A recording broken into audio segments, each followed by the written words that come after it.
Rick Godley's All Things Local. Rick Godley's All Things Local. It is amazing to watch a true artist at work.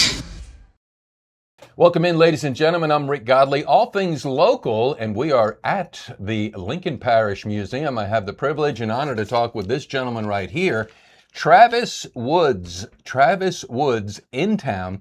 He's got an ingenious promotion for our museum, and we're going to tip off an event that is in the planning as we speak. So save the date, April 3rd, 2027, for the Travis Woods Reunion Show. What does that mean? Stay tuned. In the meantime, let's get to meet and greet and talk a little bit with Travis. Travis, I appreciate your time so much today, yes, sir, man. Rick. Glad to be here. Coming by. Yeah, you tell me you're a Ruston native. Tell me about it. Yes, sir. I was born and raised in Ansley, Louisiana, and graduated from Quitman High School, attended Louisiana Tech, and my wife and I and daughter, corporate America moved us to Texas about 35 years ago. We work in the oil and gas business, but the entire time I never let go of my music roots. And every year I come back to town and I produce the Dixie Theater Wildwood Express show that my Uncle Joe started years ago. And this will be our 20th year for that show coming up May 1st of 2027. All right. And we're kind of privileged to have a little head start on that for April 3rd, but we'll be promoting the Joe Woods Wildwood Express experience with Travis Wood. That will be in May. Take us back to your influences when you were growing up, when you first saw any kind of an instrument, and what possessed you to say, I want to try that? Well, Mom and them got me a guitar when I was about 10. Uncle Joe would come through town. He was playing lead guitar for Jimmy C. Newman and Ray Price. So he was on the big stage. And but he'd come through town, show me a few chords. My brother went off to the Navy, Marty Woods. He'd come back and he'd say, hey, I learned a new chord. I want to show you this. And, my first stage was at the Ansley Reunion Church. And I was 13 years old, and I sang The Old Rugged Cross. Well, the preacher came up there and he said, son, you did a good job. Put his arm around me. He said, why don't you do one more? Well, I said, okay. What you want me to do? He said, just do your favorite song. So I did 5 verses of House of the Rising Sun in church. At the end. And what year was this? Well, The Rising Sun probably came out in 64, if I remember properly. Could be wrong. So what year was this when you did the... Well, I was born in 53, 63. Probably, 66, 67, right in there. Yes, sir. Did the preacher know what you were singing about at the time? I didn't know what I was singing about. We was heading home. Mom said, did you know what you were singing about? I said, no, ma'am. I just sing the song. I don't listen to the words. And she thought that was so funny, But, I mean, there's one thing to sing the song, and if you're going to evaluate it while you're singing it, you're going to forget the words. Right, right. And you said 5 verses. I didn't know there were 5 verses to the House of the I think Rising. I made up one. Oh, you did make up one. All right, so that launched the Travis Woods stage performances. Take us through, out of Ansley, Louisiana, by the way. Speaking of history, Ansley had a thriving downtown at one time. And matter of fact, the Lincoln Parish Museum is on the National Historic Register as the Kid Davis House, the Davis Brothers Lumber, which is in Ansley. I would love to go back and do a tour of what's there now. Is anything there? Do you know? Not a whole lot. We've still got the cemetery, and the church was built in 1903, and the old church is still standing. My cousin, Eddie Parkman, and my other cousin, Mary Terrio, they got together and put a lot of money in that church to keep it going, fix the metal roof and stuff. So we still have Ansley reunions once a year there. All right. So you didn't get kicked out of the church for House of the Rising Sun. That's it. But you went on, did you go to Quitman High School, Ruston High School, Quitman High School? I went to Quitman High School, and I started a band in the high school called the Faded Image. And we would play different functions for school and stuff, birthday parties and all that, All right, so we're in the mid-'60s in House of the Rising Sun, but obviously your music preference of choice, is it country, western, swing? It's country and rock and roll, Johnny B. Good, stuff like that, All right. Yeah, and I went on from there to Louisiana Tech and graduated in 71. Well, the Driscoll family here in town, Lamar Driscoll, was my band manager of a band I had in Ruston. And Lamar got us a TV show at the studio out here for the folks out on 80. And we had a TV show every day from 4 to 5 called Dance Time. And In Ruston. In Ruston, yeah. Yeah. What studio? Americana? It was, yeah. Yep, sure was. Out there on 80 on the left. This is what I love about history, is learning stuff you never knew about. I always thought, I mean, that was not just state-of-the-art Americana recording studios in Ruston. It was Mike Stone that told me, or my friend Raymond, that Mick Fleetwood bought one of their pieces of equipment. That's right. And recorded Rumors on. He did. That was a Lawson, from Philip Lawson and them, Lawson and Company, see. And he bought that. That was the same equipment that I recorded my first record on. But if you were inside the city limits of Ruston on Cablevision, you could get their syndicated program, because Major Fox would go on just ahead of us talking about baseball and sports and all that. And then when he would get off, they'd turn the camera to the other end of the studio. We were set up and we'd play for 1 hour. Dance Time. I mean, my mind is blown. That's the beauty of history. All right. How long did that last? It lasted about a year. A year, okay. So we're in the early 70s, and then obviously fortune, maybe not so much monetary fortune, but fortunate to meet other artists along the way that propelled you onto greater heights and stages. What happened next? Well, we played a lot of gigs for Louisiana Tech and different things like that too. And then in '77, I met my wife Lois, and we married. And in '78, we moved to Branson and turned pro. And I played steel guitar for Shoji Tabuchi in Branson, and we stayed up there about 4 years. Right. But in the summertime, you had your theater. In October, they closed the theater, and then you got on the bus and you traveled around. And we opened for big names. I mean, the Barbara Mandrills and Don Williams and all them kind of folks. And it was incredible. What was it? The Travis Wood Experience? What was the name of the traveling band? It was Starlight Theaters presents the Grapevine Opry. Grapevine Opry out of Grapevine, Texas, moved to Branson and bought a theater. And I had played at the Grapevine before. So Lois and I went on vacation and went up there and just stumbled into a gas station, met Cheeside Childs that owned that theater. And I said, how would I go about getting a job up here? She said, we open in 2 weeks. She said, you got a job if you want it. We came home, put everything in a storage, and I mean, told our boss two weeks notice, and we left, went to Branson. So would you graduate tech? What was your degree? I graduated high school in '71. Right. Okay, and then about 74, 75 and then I met Lois in '77. But I guess what I'm asking is your trajectory on what you thought your life would be out of high school, Quitman High School, into Louisiana Tech. You obviously had some kind of a course of study, but then, here comes fortune coming your way and you're taking hit to the road. So what was your original thought that you were gonna do? Business. Put on a suit and tie and go to work every day and make big money. I mean, but what I did while I was working my way through college, Mallory Electric was an electric company here in town. I worked as a helper. And then my first cousin, Jack Woods, bought him out. So I stayed on with Jack and became a journeyman electrician. So when we moved to Branson, we worked the theater at nighttime, and I'd do electrical jobs in the daytime. And today, I am a 30-year veteran for a master electrical license that I have in the state of Texas that I don't use anymore, but because I started this consulting firm about 17 years ago. Sure did. We're talking with Travis Woods, and we're planning for the Lincoln Parish Museum, a fun promotion that he's come up with, and we're going to get to all of those details as far as an autographed guitar, as well as a Travis Woods reunion show. So save the date, April 3rd. It's going to be 2025 here at the Lincoln Parish Museum. More details are on the way. So, all right, well, you're in Branson, Missouri right now. Uncle Joe, was he monitoring your progress? And then when did you perform with him? Or tell us how that association maintained over the years. Well, probably in the mid-'80s, the Dixie Theater was kind of getting run down and stuff. And Mr. Jimmy Howard from Ruston and Joe, Joe was doing shows around town, Civic Center and stuff. And him and Jimmy Howard got together and they decided, kind of like you're doing at the museum, let's fix this place up.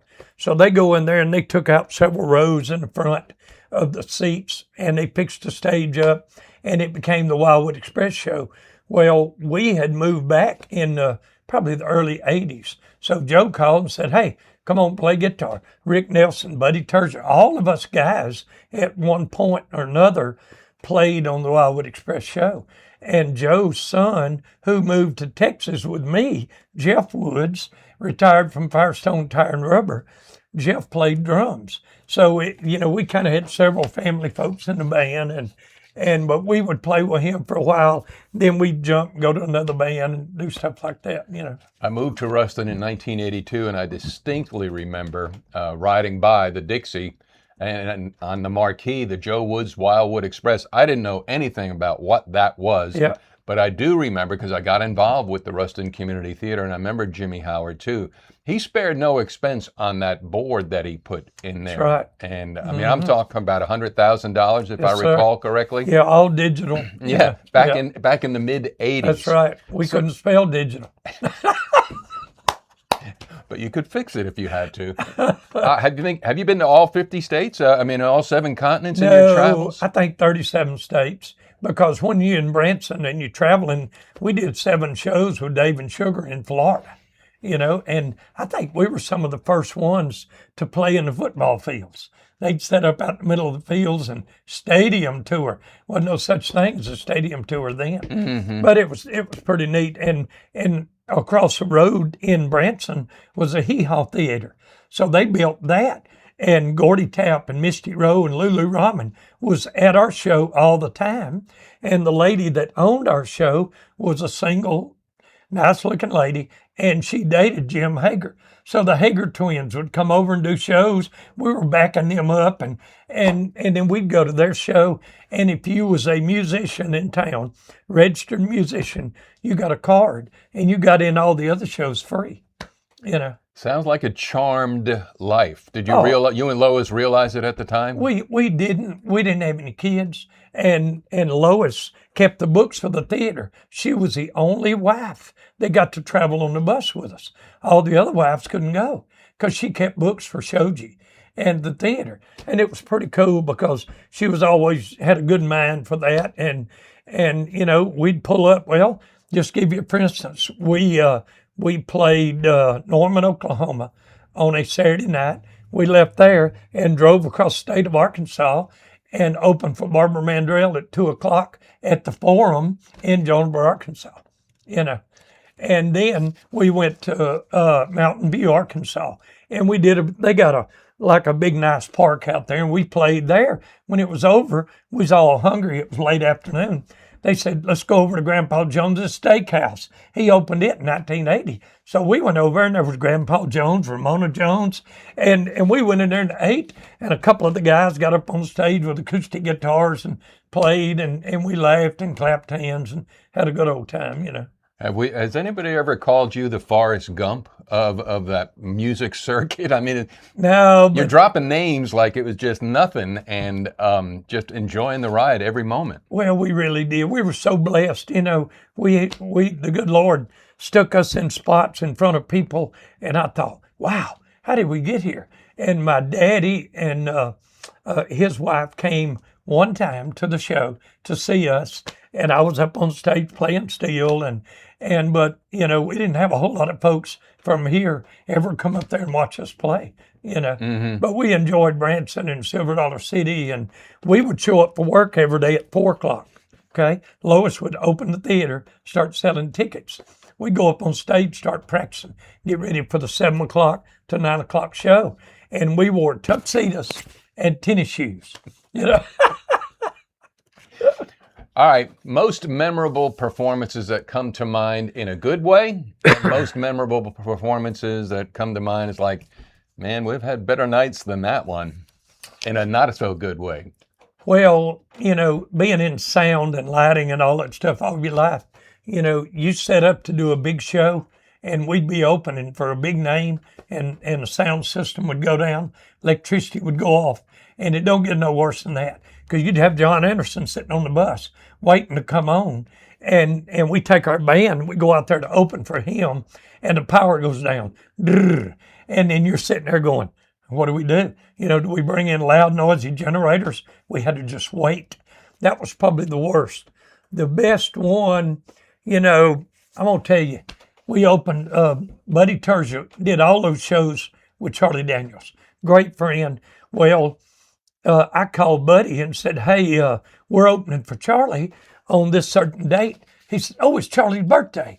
So I ran down to the plaque shop, had a plaque made, happy birthday to one real American from the Classics Recovered Band, which was my band down there, okay?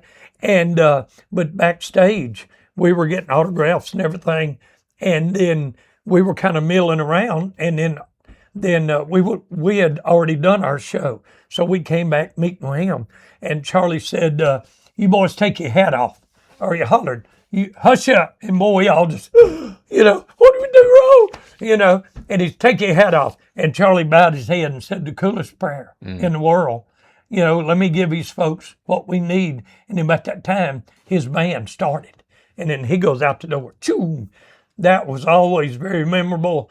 And then, I guess the best one of all was my keyboard player in Beaumont, Texas, works for ExxonMobil. Her sister is backup singer, fiddle player for Reba McEntire. So we booked the opening act for Reba McEntire, okay? And the day before the show at Civic Center, Black Tie Fair, 1,000 people. Day before the show, they called and said, we got a problem. I said, what's the problem?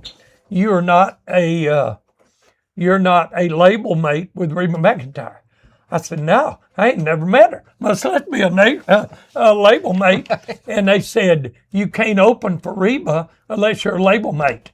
So they called Tracy Bird, who lives in Beaumont. We did our show. Tracy came out and did 3 songs. So he was the official opening act. But we kicked the show off with San Antonio Rose. And my keyboard player played fiddle. So their mom had not heard them play together in over 20 years.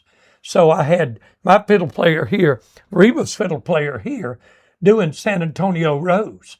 And when it went into that chorus, Moon and all your splendor, my voice broke up. My wife said, did you forget the words? I said, no. Cheryl came in, and then Reba's backup singer came in, and I heard that voice, and I like to broke down. You choked up. Golly. You didn't choke, you choked up. I choked up, man. But that was so cool. We did about 10 songs, and then T-Bird came out, did about 3, and then we got to sit and watch Reba do that fabulous show, and she sang my cowboy hat and all that kind of stuff. So, Louisiana, Tom Aswell wrote a book about how the state of Louisiana is the true genesis of rock and roll, of the convergence, and we talk about the Delta, from the blues to the country to the jazz, and every state in the nation, every location has musicians everywhere. But where I'm going with this is, let's get real. Iowa doesn't have the wealth of music talent and roots and origins that this region does. And then Lincoln Parish, we're in north central part of the state. It is very rich with music, and it's in the state of Louisiana. My question, and maybe even on the Louisiana-Texas Roadhouse circuits, why do you think we have a wealth of here? Obviously, would you agree on what I'm saying? There is no doubt. Not besmirching Iowa or Idaho or Connecticut or anything, but there's something really unique and special here. It really is. There's something about this Southern Cajun culture, that's just phenomenal. We started a band here in Ruston, Cajun de la Ruston. That stands for Cajuns from Ruston. Well, we recorded an album down at Americana Studios in Eunice. Then we recorded a second album. And, that band stayed together for 16 years. The guy from Silver Dollar City, who I knew from living in Branson, called and said, you got a Cajun band? Yeah, we've got Mardi Gras in May, so we want y'all to come play. He had 10 of the top Cajun bands in the nation. We're talking D.L. Menard, Louisiana Hall of Famer and all that. And Buddy Terzier was on the fiddle. we go up there and they say, there's no Cajuns in Ruston. Y'all are a bunch of Yankees. Well, when we got through playing and singing in French, because Rick Nelson, some of them, him and Doc Randy McQuarter, man, they could sing that stuff in French. And when we got through playing, D.L. Menard's wife called me. She said, come over here. She was in a wheelchair. And I squatted down and she patted me on the cheek and said, y'all doing good, baby. You know, and I thought, wow, we have arrived. So to this day, if you go to Google or Apple Music, Cajun de la Music, Cajun de la Ruston has got 28 songs on Apple Music and iTunes right now, and most of them we wrote. Still, so I can tap into that and we can listen to it. That's awesome. You can tap into it today. That is okay. Where can people find you, your music, besides like Spotify from the Cajun de la Ruston? Yeah. What else? Do you have a website that we can send folks who are going to watch this in the future, or what do you do? It's kind of crazy. We don't have a website like that. I tell them to Google, my name or Cajun de la Ruston. Now, if you Google the Classics Recovered Band, it will take you to Ford Park Arena in Beaumont that we opened for Joe Nichols and Craig Morgan. And King of the Road Show came and filmed us and did the interview backstage and everything. Had about 15,000 people. So it was a real neat concert. And Joe Nichols and Craig Morgan, that's the only time we've been around them, but they're great guys, You got to have some Elvis stories, right? I really Because Elvis loved Ruston is what I'm finding out, because this was a stop on Highway 80, which was the interstate of the time prior to interstates, heading to the hayride. He came to Ruston frequently and stayed in Ruston frequently. Yeah. Well, my little sister and I, Lee Willis, who lives here in Ruston, she and I went to see Elvis in the Monroe Civic Center. So that was good, and I went down close, took a bunch of pictures and everything, but that was about the size of that. Now, James Burton in Shreveport is a close friend. He stayed with Elvis for like 10 years or so, and I've got an autographed guitar. It's a signature series Telecaster that Fender put out for James. So I've been around him many times, sure have. Well, I'll take your title back. He's the Forrest Gump of music. Yeah. I mean, he's played with so many for so long and incredible. Right. Well, let's ride that thought, because Travis Woods is going to donate a guitar to the Lincoln Parish Museum. Matter of fact, it's going to be two, but this first one we're going to do to Whet. That's W-H-E-T. Some people from Pea Ridge may be watching this. Okay. And they're going to say, why would Rick want to whet a guitar? No, we're going to whet your appetite. Yeah. And so explain what you have up your sleeve here, and we'll talk about it. Can I pick it up? Yeah, go get it.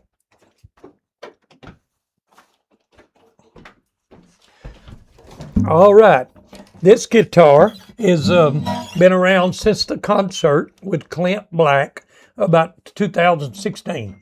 So it's autographed. I got an 8x10 picture that goes with it. And we're going to donate this to the museum. And however y'all want to handle, raising money, because that's the big deal, however you want to handle it, because I give away about 6 or 8 guitars a year. When I go to Nashville in March, Vince Gill and Brad Paisley and Chris Stapleton and all those guys come by our booth, because I'm a guitar collector. And we have about 3,000 guitars in this room, in the Civic Center, and they all come by on Friday. They let the public in Saturday and Sunday. So they come by on Friday when it's not as many people walk around looking for guitars, old Martins and stuff like that. And I take about a half a dozen of these style guitars to that show, and I get them to autograph, and I get pictures of me with them, and Lois cooks chocolate chip cookies, and Vince Gill will come by. I got a good story for you. Jeff Hanna, Nitty Gritty Dirt Band, lead singer. Jeff came by, and Lois had some brownies, and she said, "Would you like a brownie?" Well, Jeff Hanna said, "Are they the good brownies?" Because he's from California. And Lois, boy, she said, "Well, yeah, they're good brownies. Why?" And I said, "Excuse me, Jeff." Yeah. Lois, in California, they kind of put that wacky weed in there and stuff. The additive ingredient. Boy, her cheeks turned red. No, and she slammed the lid and went over and sat down. And boy, big tears came to her eyes. And he went over and hugged her neck. I'm sorry. So he is the president of the Songwriter Association in Nashville.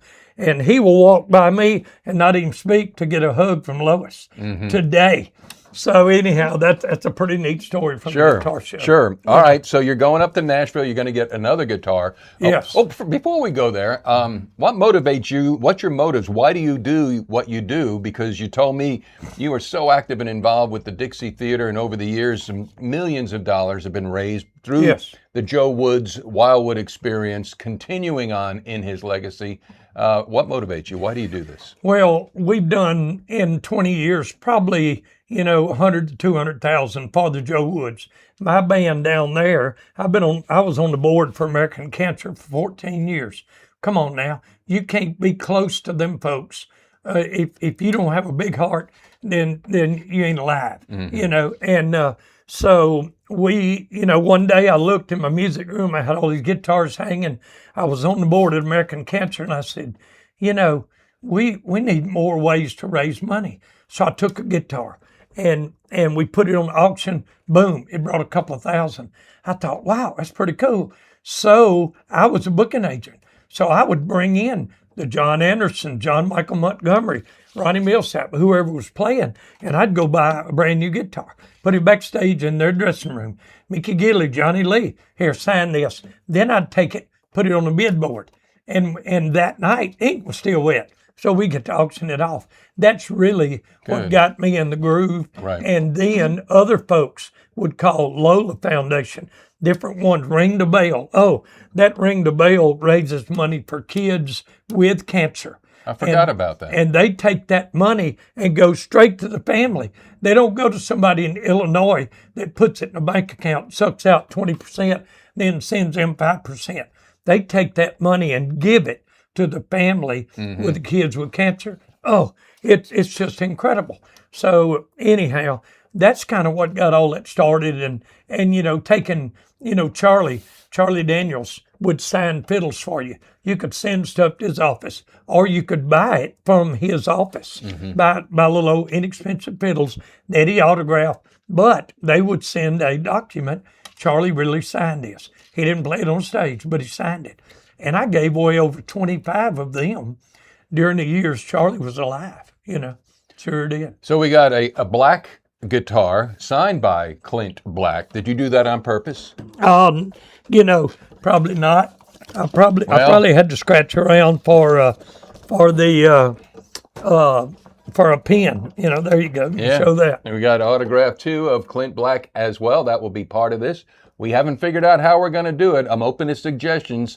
My philosophy is I want to do the most good. The Salvation Army came up with that one. I've adopted it, but I've added, I want to do the most good expediently, efficiently, and effectively. So I'm wide open to ideas to how that happens. So we're going to do this at the Lincoln Parish Museum prior to Travis heading back to Nashville in March of 2027. 27. Who knows what he's going to gather, but he's already said, I'm going to be working on a guitar that may have multiple autographs on there. That's right. Mm-hmm. And then on April 3rd, we're going to organize some kind of a shindig called the Travis Woods Reunion Tour in the backyard of the Lincoln Parish Museum. And the beautiful thing about this, Travis, I tell people when they come to the museum, it's okay, we can play loud and we can stay late because my parents aren't home. That's good. Thank you. That is good. But now you triggered me. You said Americana Studios in Eunice? In Eunice, yeah. Well, wait a second. It's a Cajun studio. But was it the same Americana? No. Oh, okay. Fred Charlie owns this one. Okay. Yeah. Okay. I got you. Great Man. guy. But one thing I would like to tag on this guitar, Sean Hodgkinson is a good friend of mine from Beaumont, Texas area. He was a big producer in Nashville, and he played a big part in all of this coming around right here. So I want to thank Sean personally. Is it in tune? It is, yeah. And you gotta. Oh, can you do one chord of House of the Rising Sun?